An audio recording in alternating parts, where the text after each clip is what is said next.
Welcome. Welcome to Healing Not Heal, where we will talk about all things mental health and holistic wellness in a very transparent and culturally competent space. So, for today, I wanted to talk about emotional intelligence and emotional literacy.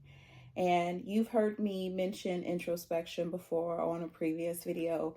And so, I wanted to go into more details of what that actually looks like and how to achieve that in order to have a better and more healthier relationship with yourself overall, more importantly. What is introspection? Introspection is the process of examining your own thoughts and feelings and behaviors, your motivation for doing things. It often leads to better self awareness and a deeper understanding of oneself. To look within is an act of looking inward and reflecting on oneself own mental process and experiences. The purpose is to gain insight into your own thoughts, feelings, and behaviors, your own motivations. It can lead to personal growth and better self-understanding and self-mastery. Introspection can help you discover and understand the root cause of some problems and develop more effective solutions to improve problem-solving skills. By understanding your own needs and motivations, you can build stronger and more fulfilling relationships. While introspection is a very valuable tool, it's important to realize it has its limitations as well. I was in my early 30s when I found out in therapy that not everyone had internal dialogue with themselves on a consistent basis. Some people think a thought, make a decision, and go on to the next thought process or the next thing without really necessarily ruminating on past decisions, current decisions, future decisions, being self-monitoring themselves and their body language and their tone and the reactivity of people. Like, a lot of people don't go through that internal dialogue with themselves. So they just learn to be and to just exist within this world. That's where we have to realize that introspection is inherently subjective, and different people may interpret their experiences in different ways. Our own bias and preconceived notions can influence our introspection and lead to inaccurate self-assessment and self-perception. That's why it's important that you stay grounded with people who are going to be truthful and honest with you. Introspection might not be the most effective method for understanding complex psychological issues and phenomena specific to mental disorders and personality traits. So that's just a disclaimer. Another barrier to effective introspection is emotional literacy and the emotional literacy that contributes to emotional intelligence. Emotional intelligence refers to the ability to understand and manage and use emotions effectively, including recognizing and influencing the emotions of others. Where a lot of people struggle with emotional intelligence is having the emotional literacy to accurately describe and identify what their feelings are in the first place. Researchers like Brene Brown, a lot of people are familiar with her, and other researchers have found that the average person can only identify 3 emotions: happy, angry, sad.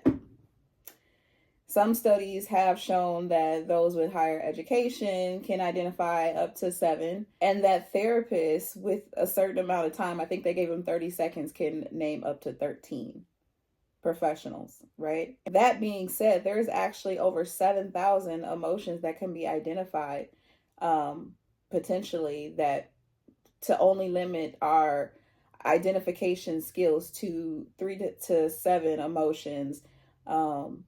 There's no wonder why there's a lot of issues with miscommunication and over-identification of certain emotions. Then we sit and wonder why people don't get us, right? But because we have not accurately explained or identified the feelings or the root of what it is we actually feel. Anger usually is a secondary emotion, for example, to something else. You either were disappointed by something or embarrassed or shamed or criticized, and you lashed out, and what emotion that felt comfortable is anger, because that's what you've seen and that's what you know how to display and mimic. So utilizing introspection to have a more self-reflective dialogue with yourself, you can more accurately identify and communicate what your feelings are. Maybe your abandonment is resentment. Avoidance is anxiety or fear. Maybe your anxiety is excitement or confusion. Maybe your sadness is loneliness. Maybe your joy is hopeful. There are a whole range of emotions and expressions of those emotions, and there is healthy ways to explore them. Regularly self-reflecting on your emotions can impact your thoughts and your behaviors. It's more of a self-examination, not a judgment.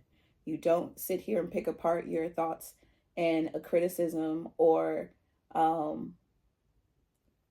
necessarily agreeing with everything, but just being observant of your thoughts, behaviors, and feelings in a non-judgmental space. Mindfulness and meditation. Practicing mindfulness can help you become more aware of your thoughts and feelings in the present moment, help you stay grounded in the space that you're currently in. Journaling, writing things down can help you process the emotions and gain a better insight. It's also very just cathartic, just release and put something down on paper. Active listening, paying attention to others' emotions and perspective can really help you gain a better understanding of your own experiences and help you gain further empathy for other people as well. Education, learning about your emotions and emotional intelligence from, research and professionals can help you better understand yourself and others. I'm saying professional research and from professionals,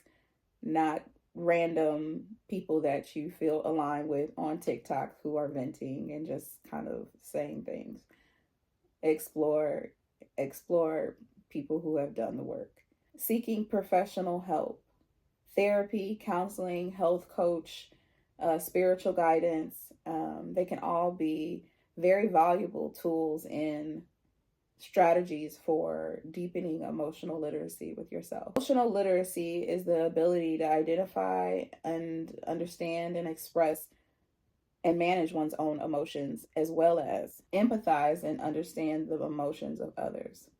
And that, emotions, it means being very mindful again of tone, body language, facial expression, proximity, guardedness, cadence, eye contact. Just being very aware helps you better understand the context of people's conversations and dialogue when you're an active listener. Having emotional literacy is a crucial skill for healthy relationships, effective communication, and overall well-being. Understanding the nuances of one's own emotions can better help you differentiate yourself and your emotions from others. We talked about projection in a previous video of, again, deciphering how you feel about a situation and how much of that are you projecting onto someone else and assuming their emotions based on your own. It helps you to make better decisions and manage your reactions to problems and conflicts. It allows you to connect with others on a deeper, more intimate level and build stronger relationships and resolve conflict with others more effectively.